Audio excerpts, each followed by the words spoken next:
Hello, my friends, and welcome back to 1111 Outdoors. Just want to take a moment and thank you guys for all of your likes, all of your subscriptions.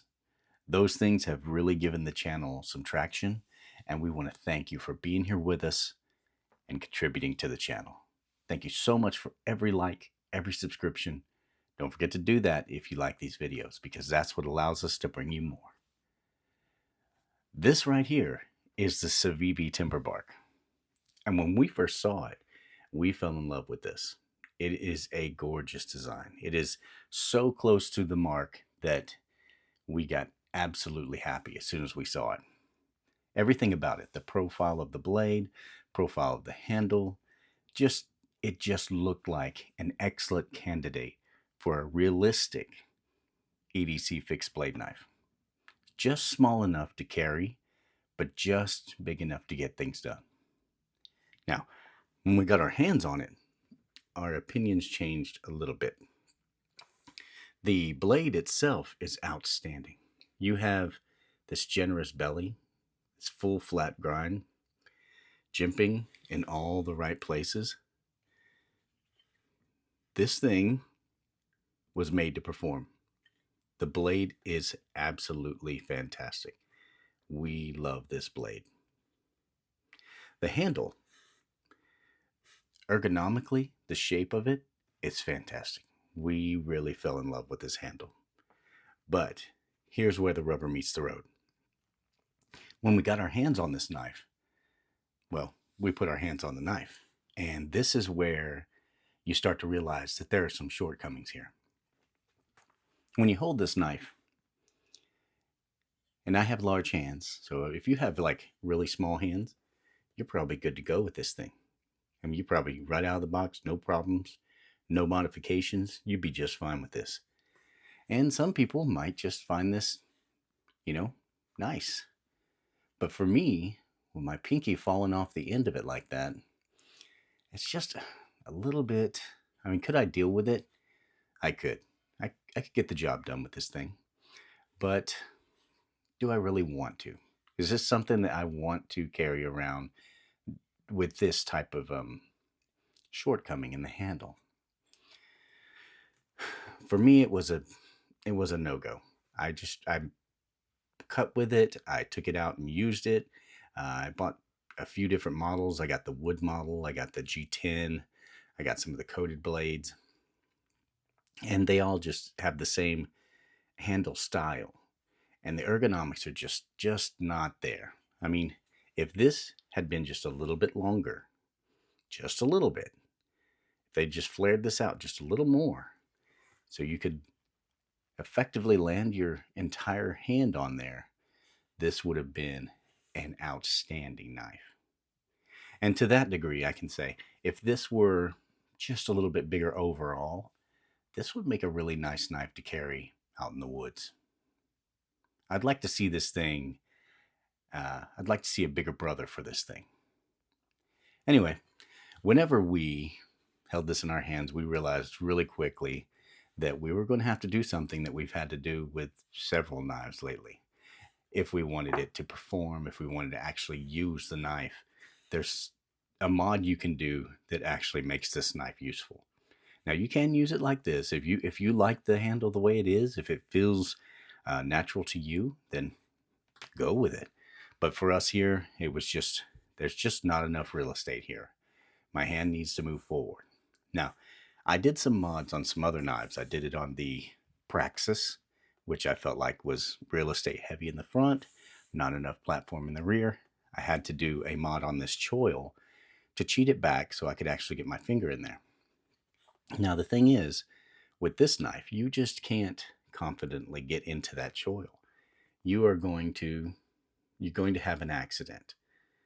Now, I also had to do this mod on the Gerber Strong Arm Camp. And I have videos on these to let you see exactly how I did the mod. It's a real simple mod. It's not anything that takes any type of machining expertise to do. You just take a barrel sander Dremel tool and just go to town right here. And the thing is, the radius of that barrel sander it complements your finger very, very well. And you can just go through there and just grind it back. It's not that hard. One thing I will advise you to do, though, is make sure that you keep this steel cold. So get you a little ice bath right there, and as often as you can, dip that thing into the ice bath. You don't want to mess with the temper. You don't want to compromise the steel while you're doing this job. So just take your time, get you an aggressive grit, and get in there and remove some material, and then graduate to a finer grit and polish it up. And it comes out looking like this. Now, I actually like the look of it much better like this. And as you can see, there's not any loss of cutting edge real estate here. We have just cheated that choil backwards, so you're not losing any cutting edge. And effectively, this choil was just nonsense to begin with. Look at how thick it is. It's like, and I think I said this in my other videos, it's like they just didn't finish it. To me, that needed to be finished, because once you push that choil back, you can get your finger in there, and all of a sudden, this knife opens up to you in a new way. You can actually get in on this knife where you need to be and do some work. And I will say, once I did this mod, it really did make this knife useful. I found myself wanting to carry it. And I'm going to go ahead and do that with the other ones as well. I'm going to push that choil back and make this knife useful. Now, if there are knife companies listening to me, and I like to think that there are, I think I've seen some ripple effects to some of the videos I've made. Take this to heart. You are really helping out the buyer when you make the knife more useful. Because, I mean, I think you would have sold many more of these had you cheated that choil back. Anybody who knows anything about knives is going to say exactly what I said. You're going to say, well, why didn't you just cheat that choil back? You could have totally promoted another inch of real estate there for the loss of real estate here. And it puts you forward onto that edge, and you're not near the cutting edge. You're not going to cut yourself here. That's why I said make sure you cheat that thing back to where it's deep enough that you're confident that you're not going to get yourself into that blade. Cheat it back as far as you want. I mean, there's plenty of steel here to work with. I cheated it about this far back. I may cheat another one further back, kind of give it a more of a backpacker style. I don't know, maybe. We'll see. If I do that, I'll post it in the future. But this knife comes with an excellent sheath. I really enjoy the sheath on this. The Kydex is fantastic. The machining on this is fantastic. You can barely see that seam at all. Like a pancake style Kydex sheath, and it is outstanding. And even with this mod, like the original, that is good. That is a great capture. That is firm. Fantastic. That is great. And it gave you enough real estate here to just kind of pop it right out. And after you do the mod, since it does capture on the handle and not anywhere on the blade architecture, you're still good to go. No worries. And this sheath, it doesn't vibrate hardly at all. It is a great little sheath. Outstanding. Another great quality about this sheath is the fact that it has this tech lock on it. It's a Civivi, so it's not tech lock brand, but it's basically a tech lock. And it's this thing where you pinch it here, swing away, and you have this platform that's modular. You could mount it tip up, tip down, scout style. You got plenty of options here. Outstanding sheath. I love it. So, if you're going to buy the Timberbark, make sure that you're willing to do this mod, because I'm willing to bet the majority of you are not going to appreciate the fact that this handle is so small.